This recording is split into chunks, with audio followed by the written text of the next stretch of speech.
Resumo: o carrasco de Hitler. Embora o extermínio em massa de judeus parecesse inconcebível até mesmo para Heydrich antes da deflagração da guerra em 1939, seus pontos de vista sobre o assunto se radicalizaram durante os 2 anos e meio seguintes.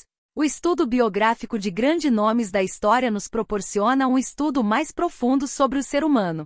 Acompanhar o pensamento e as ações de alguns personagens nos dá o vislumbre de uma época.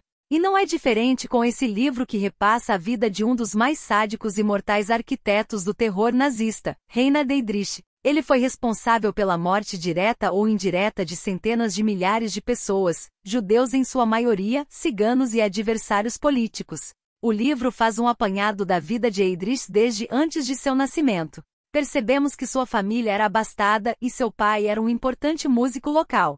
Heydrich foi criado dentro de uma família de classe média alta com boa educação, e sua vida estava bem encaminhada como futuro dono do reformatório de música da família até a eclosão da Primeira Guerra Mundial. De 1919 em diante, primeiro em Halle, depois na Marinha e finalmente na SS. Heydrich foi cercado por um ambiente político em que a disposição de usar a violência contra uma série de inimigos tornava-se, cada vez mais, um denominador comum. O mundo pós-guerra é de vital importância para entendermos não apenas Reinhard Heydrich, mas muitos outros personagens da Segunda Guerra e o ambiente que proporcionou o Holocausto que estava por vir. A fome, o desemprego e a convulsão política na Alemanha dos anos 1920, agravada pela crise de 1929, embrionou os pensamentos mais radicais e criou os personagens mais sanguinários da história da humanidade. O alemão médio foi sendo ensinado que a sobrevivência de seu país, e numa escala reduzida de si próprio, era uma eterna luta de vida ou morte contra inimigos reais: comunismo, o monarquismo, capitalismo e o judaísmo. Os inimigos foram sendo mapeados, nomeados e apontados. Cabia ao povo alemão escolher a forma de combatê-los, precisando para isso de um salvador da pátria. Como chefe do vasto aparelho de polícia política e criminal, que se fundiu com o poderoso serviço de inteligência da SS, formando o Escritório Central de Segurança do Reich, RSHA, em 1939. Heydrich comandou um considerável exército espião de oficiais da Gestapo e do SD diretamente responsável pelo terror nazista doméstico e nos territórios ocupados. Foi nesse momento da história que Heydrich, que havia sido expulso da Marinha por má conduta diante do Tribunal Militar, conheceu Lina, sua futura esposa. Em busca de algum emprego para poder sustentar sua futura esposa, Heydrich foi apresentado à SS, Schutzstaffel, tropa paramilitar de elite. Importante salientar que Heydrich, até esse momento, era uma pessoa política, sendo incluído nos círculos do Partido Nazista pela influência da família de sua esposa, que era extremamente partidária dos ideais nazistas.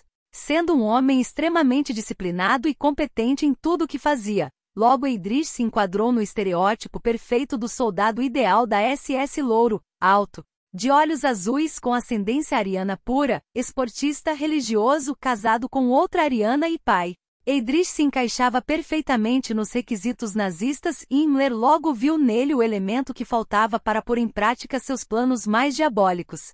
Nunca foi um homem de ideias, não era um visionário distópico como Hitler ou Himmler, mas foi um organizador de terror extremamente talentoso, que combinava uma rara percepção da fraqueza humana com a capacidade de se cercar de uma equipe técnica e administrativa muito capaz. Após o início da guerra em 1939, Heydrich colocou em prática seus planos para a germanização da Europa e o expurgo de todos os elementos indesejáveis do Reich para colônias no leste.